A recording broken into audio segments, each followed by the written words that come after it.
मध्यम पुरुष में लगते हैं से, एथे और द्वे। आइए कुछ धातुओं को देखते हैं। तुम सुशोभित होते हो, एक वचन है त्वम शोभसे। युवाम शोभे थे, और फिर तुम बोलते हो त्वम भाषसे, युवाम भाषे थे। इसी प्रकार त्वम लज्जसे, तुम लज्जित होते हो। लज्ज धातु आत्मनेपदी है, भाष धातु बोलना अर्थ है, ये आत्मनेपदी है। और शोभ यानी शुभ धातु जिसका अर्थ सुशोभित होना है, शोभा इत्यादि शब्द इसी से बनते हैं, ये भी आत्मनेपद की धातु है। इसी प्रकार त्वम लज्जसे युवाम लज्जे थे। अब आप खुद भी बना सकेंगे आगे। त्वम त्वम प्लवसे, तुम प्लवसे तुम तैरते हो। युवाम प्लवे थे, तुम दोनों तैरते हो। त्वम सहसे, त्वम कष्टम सहसे, तुम कष्ट सहते हो। तो द्विवचन आप अपने आप बनाएंगे, युवाम कष्टम सहे थे। त्वम सहसे युवाम सहे थे। त्वम यत से, तुम प्रयत्न करते हो, तो हम द्विवचन में बना लेंगे, युवाम यते थे। अब आप समझ गए होंगे, से एक वचन, एथे द्विवचन। त्वम के साथ से और युवाम के साथ साथ एथे, ऐसा प्रत्यय लगता है। अब आइए कुछ बहुवचन के रूपों को हम देखते हैं। तुम लोग परस्पर, तुम सब परस्पर बात करते हो, तो यूयम परस्परम भाषद्वे। बहुवचन में द्वे ऐसा प्रत्यय लगता है। यूयम किम ईक्षद्वे, तुम लोग क्या देखते हो। ईक्ष धातु भी आत्मनेपदी है। यूयम लज्जद्वे, तुम लज्जित होते हो। यूयम परस्परम स्पर्धद्वे, तुम लोग परस्पर स्पर्धा करते हो। स्पर्ध धातु भी आत्मनेपदी है। स्पर्धते, स्पर्धेते, स्पर्धन्ते, स्पर्धसे, स्पर्धेते, स्पर्धद्वे। तो यहाँ बहुवचन उत्तम, हम मध्यम पुरुष के बहुवचन की बात कर रहे हैं, तो हमारा रूप होगा स्पर्धद्वे। यूयम शत्रुम विजयद्वे, विजयते। आपने हमारा जो वाक्य है राष्ट्रीय सत्यमेव जयते, ये सुना होगा। यहाँ जयते में जो जी धातु है, जीत, विजय, विजित होना, जीतना, यहाँ आत्मनेपदी ही है। नहीं तो जयति होता, जयति नहीं होकर जयते होता है, क्योंकि जी धातु आत्मनेपदी होती है। यूयम शत्रुन विजयध्वे, तो इसके रूप चलते हैं, विजयते, विजयेते, विजयन्ते, विजयसे, विजयेथे, विजयध्वे। तुम सब शत्रुओं को जीतते हो। यूयम किमर्थम त्वरितध्वे, त्वरित, त्वरित, त्वरितते यानी शीघ्रता करना, शीघ्रता करना, त्वरित। तो त्वरित का मध्यम पुरुष का बहुवचन हुआ, तुम सब शीघ्रता करते हो। तुम सब किस कारण से शीघ्रता करते हो, तो होगा यूयम किमर्थम त्वरितध्वे।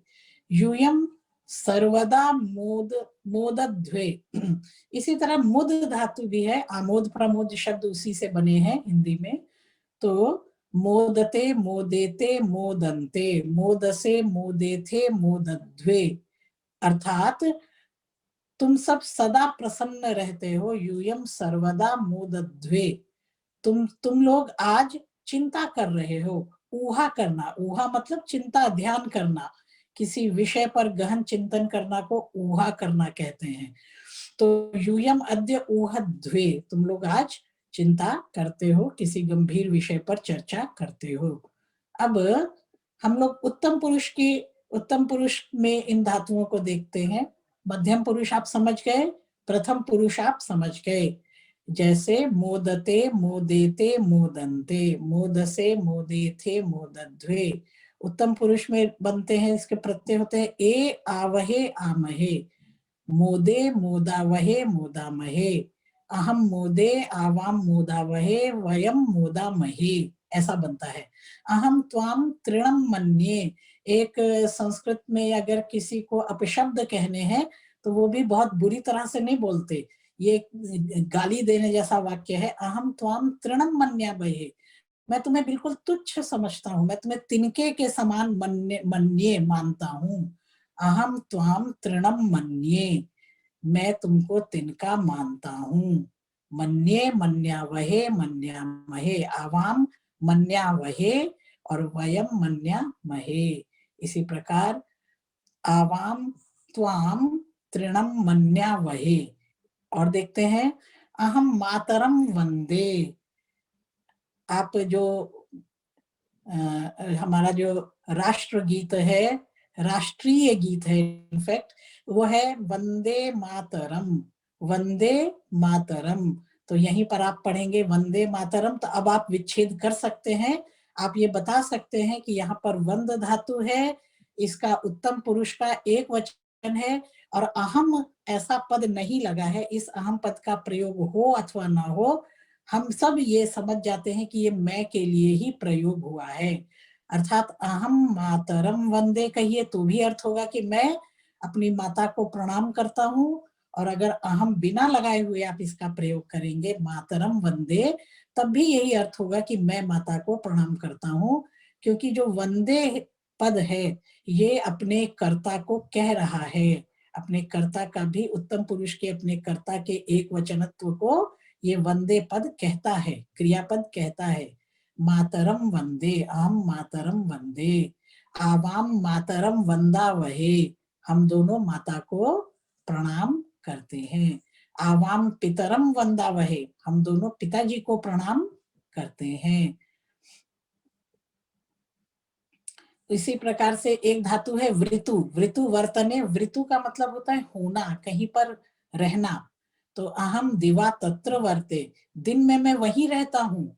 मान लीजिए कहीं आपकी जॉब है, आप किसी को बताना चाहें कि आप दिन में कहाँ रहते हैं, तो आप कह सकते हैं अहम दिवा तत्र वर्ते, वर्तते वर्तेते वर्तन्ते, वर्तसे वर्ते थे वर्तध्वे, वर्ते वर्तावहे वर्ता महे, ऐसे रूप चलते हैं। आवाम रात्रौ अत्र वर्तावहे, हम दोनों रात में यहाँ रहते हैं। वर्ते वर्तावहे वर्तामहे। अहम न शंके, मैं शंका नहीं करता हूँ। आवाम अत्र शंका वहे, हम यहाँ, हम दोनों यहाँ शंका करते हैं। अहम चलचित्रम ईक्षे, ईक्षे मतलब देखना, मैं चलचित्र यानी सिनेमा या मूवी देखता हूँ। द्विवचन में कैसे होगा? आवाम चलचित्रम ईक्षा वहे, हम दोनों सिनेमा को देखते हैं। आवाम नाटकम ईक्षा वहे, हम नाटक को देखते हैं। ईक्ष धातु के रूप कैसे चलेंगे? क्योंकि आत्मनेपदी है। ईक्षते ईक्षेते ईक्षन्ते प्रथम पुरुष, ईक्षसे ईक्षेते ईक्षध्वे मध्यम पुरुष, ईक्षे ईक्षा वहे ईक्षा महे। अहम धर्मम भाषे, मैं धर्म के बारे में बोलता हूँ या बोलती हूँ। स्त्रीलिंग और पुल्लिंग दोनों में यही वाक्य होगा। अगर स्त्री बोलेगी तभी यही कहेगी अहम धर्मम भाषे, और अगर कोई पुल्लिंग यानी पुरुष कोई बोलेंगे तब भी यही कहेंगे कि अहम धर्मम भाषे। भाषते भाषेते भाषन्ते भाषसे भाषेते भाषध्वे भाषे भाषा वहे भाषा महे। अभी हम एक वचन सीख रहे हैं।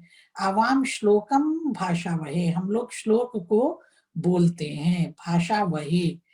अहम छात्रान परीक्षे, मैं छात्रों की परीक्षा करती हूँ। आवाम छात्रान परीक्षा वहे, हम दोनों छात्रों की परीक्षा करते हैं। अहम अद्र अद्य वृष्टिम अपेक्षे, अपेक्षा करना यानी किसी बात की अपेक्षा करना की संभवता ये हो सकता है, उस अपेक्षा में भी आत्मनेपद की धातु ईक्ष धातु ही है। अप उपसर्ग है, ईक्ष धातु है, उससे अपेक्षा शब्द बनता है। तो संस्कृत में इसके रूप आत्मनेपद में कैसे चलेंगे?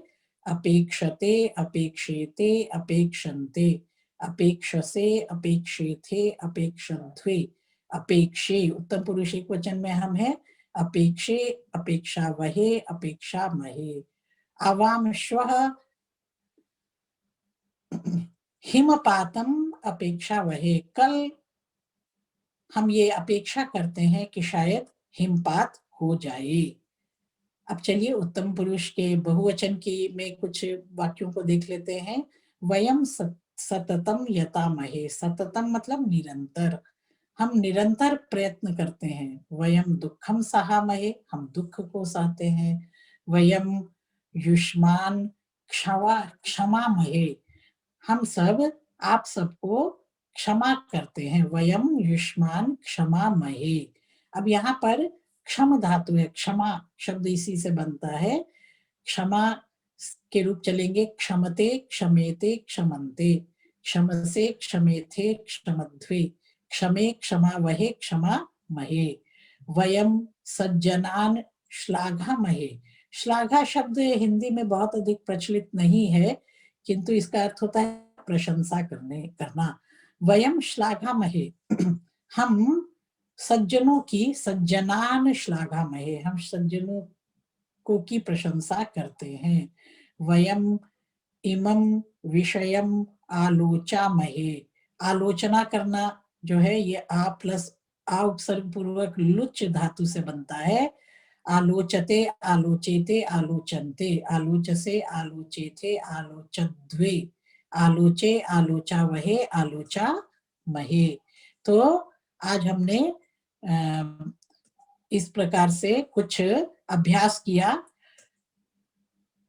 आत्मनेपदी कुछ धातुओं को हमने अलग अलग मध्यम पुरुष के प्रत्ययों के साथ और उत्तम पुरुष के प्रत्ययों के साथ अभ्यास किया है। मुझे लगता है आप लोगों को स्पष्ट हो गया होगा और समझ आ गया होगा। अब हम अपने दूसरे जो हमने उस दिन ये निर्णय किया था कि आज कि हम किसी प्रकार के कुछ शब्दों को, कुछ नए पदों को सीखेंगे संस्कृत में। तो आज हम प्राणियों के नामों को थोड़ा बहुत सीखेंगे कि पशु और पक्षियों के को क्या क्या कहते हैं। जैसे जैसे डॉग, कुत्ता जो होता है उसको कुक्कुरः कहते हैं। कुत्ते के लिए 3 शब्द होते हैं संस्कृत में, 3 पद होते हैं, कुक्करः, सारमेयः और श्वानः। और कुत्ते की आवाज को हम कहते हैं भषति, भ मूर्धन्य ष त में ह्रस्व ई, भषति।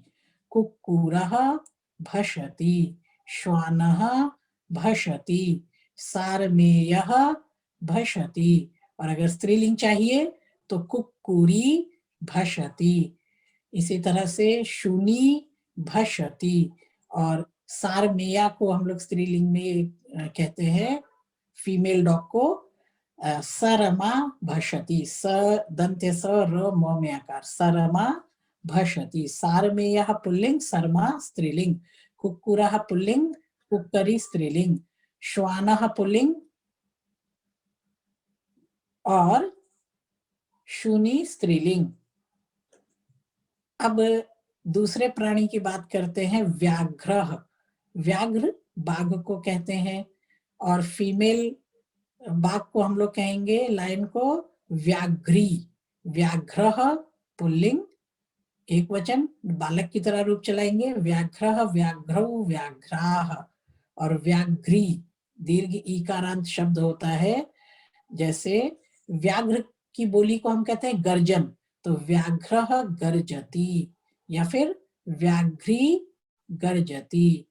या फिर व्याघ्र मृग को मारता है, व्याघ्रः मृगम मारयति, मृग हिरण को, व्याघ्रः मृगम मारयति, या फिर व्याघ्री मृगम मारयति, ऐसे प्रयोग होते हैं। गजः, आप हाथी के बारे में जानते हैं, इसके बारे में 1-2 वाक्य हम देखते हैं। गजः स्थूलः भवति, गज जो है, हाथी जो है वो बहुत स्थूल काय होता है, बहुत बड़ा होता है। और गजः वस्तूनि नयति, गज जो है वो वस्तुओं को इधर से उधर ले जाता है। गजः जो उसकी आवाज होती है उसको हम कहते हैं, उसके शब्द को ब्रह्महति, ब मेरी मह संयुक्त त में ह्रस्व, ब्रह्महति, गजः ब्रह्महति। इसी तरह मार्जारः, बिडालः हमने सीखा था बिल्ली के लिए, उसके लिए पुल्लिंग, पुल्लिंग जो बिल्ली है उसके लिए मार्जारः होता है। और बिडालह भी होता है। स्त्रीलिंग में मार्जारी होता है। उसकी ध्वनि को हम कहते हैं वदती। वो जैसी ध्वनि निकालती है मियाऊ जैसी, उसको हम वदती कहते हैं। मार्जारः वदति, मार्जारी वदति। और फिर मार्जारी दुग्धम पीबती, मार्जारः दुग्धम पीबती। मार्जार या मार्जारी दूध को पीता है। उसी प्रकार मार्जारः अथवा मार्जारी मूषकम खादति, मार्जारी मूषक को, चूहे को खाता है या खाती है। अब धेनु, धेनु हम गाय को कहते हैं। धेनु विसर्ग आता है। धेनु, धेनु की आवाज को भी हम वदती कहते हैं। धेनु वो अम्मा करके जो बोलती है उसको संस्कृत में वदती। धेनु वदती। धेनु दुग्धम ददाती, धेनु जो है वो दूध देती है। धेनु। और फिर इसका जो पुल्लिंग है वृषभः, बैल, वृषभः तृणम खादति, वृषभ जो बैल है वो तिनका खाता है। अश्वः शीघ्रम धावति, अश्व तेजी से दौड़ता है। और अश्व की ध्वनि को हम हेशते कहते हैं। ये भी आत्मनेपद में चलता है।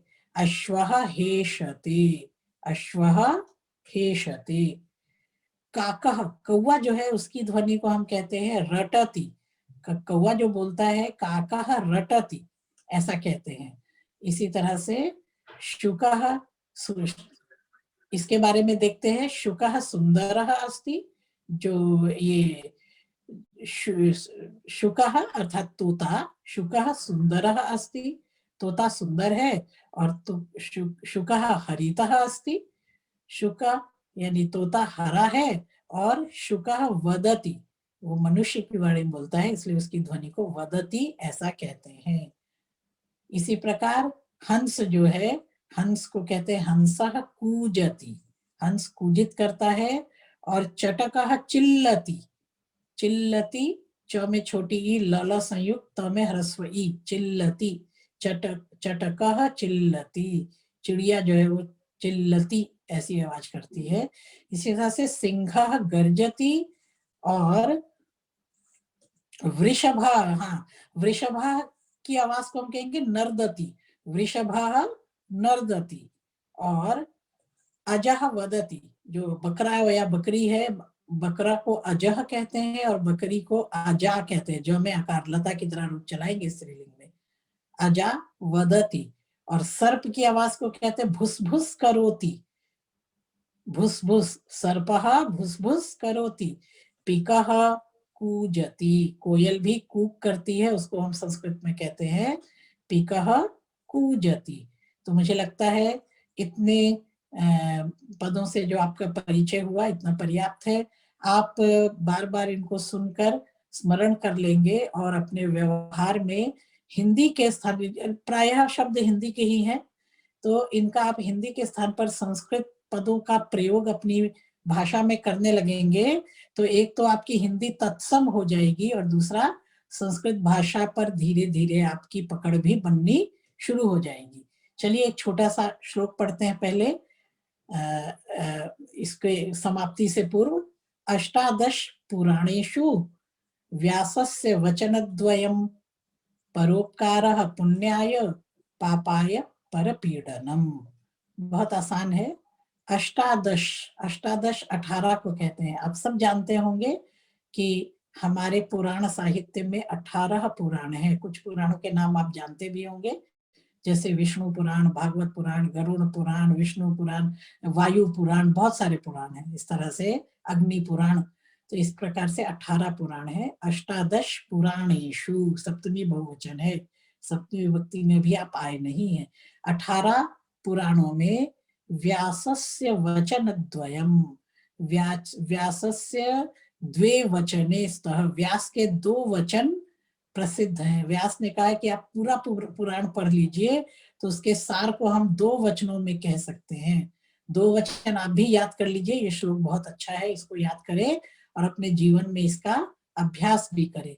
परोपकारः पुण्याय, अगर आप किसी का परोपकार करते हैं तो उससे आपको पुण्य मिलता है। परपीडनम पापाय, पापाय परपीडनम, दूसरों को कष्ट पहुंचाने से आपको पाप मिलता है। आप सभी पुराणों को पढ़ें अथवा ना पढ़ें, व्यास के कृष्ण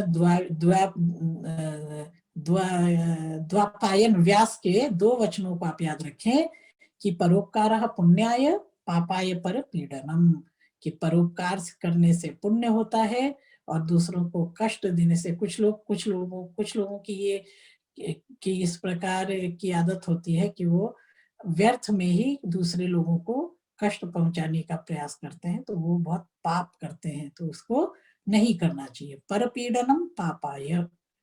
तो आज हम यहीं तक अपने वर्ग को रखते हैं और मैं आशा करती हूँ कि आप सब ने इसको समझा होगा और आज जिस प्रकार से मैंने आपको बताया है वो आपको बहुत सरल रीति से बताने का प्रयास किया है। मुझे लगता है कि आप सबको आज की हमारी बात समझ में आई होगी। धन्यवाद।